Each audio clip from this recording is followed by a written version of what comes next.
Good morning, all. This is Jack from Charting the Markets Crypto, and this is the pre-market webinar for Friday the 13th. Unusual we actually get a Friday the 13th, but today is one of them. My disclaimer, I do this for educational purposes only. I'm here to share my technical analysis with you. I hope you can take some of what I'm doing, learn from it, transfer it to your own charts. I'm not here to issue trading signals. This is a video for paying subscribers at ctmcrypto.substack.com. It's published on YouTube after a delay of 3 days. All right, great. Let's have a look at Bitcoin.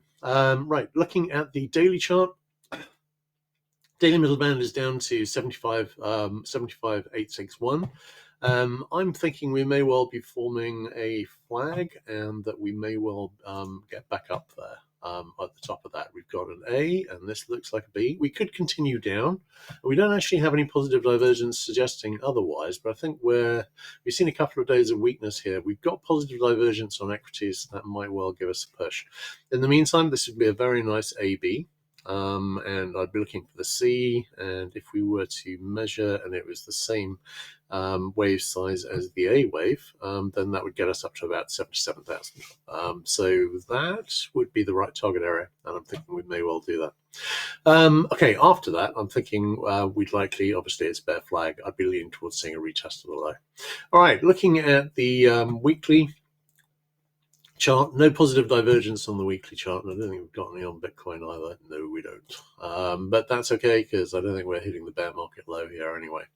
Bear market lows typically will happen in about a year after the high on Bitcoin, and that was made 4 months ago. So I think we've got a while to go.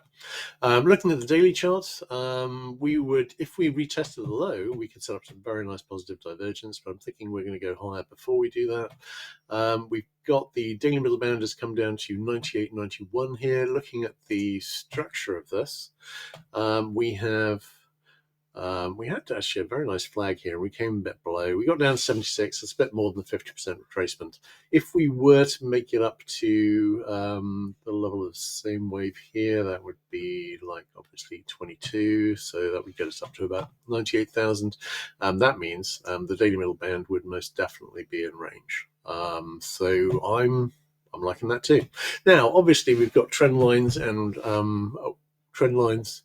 up in about the 120 area, and we've also got 50 MA in the 120 area. So, and it may be that in due course that we're going to be getting up there too. But I'm thinking if we were to, the ideal sequence would be A, B, C, flag, come back and retest the low, and then have a shot at a move up to this big resistance level in the 145 area. That's what I'd be thinking.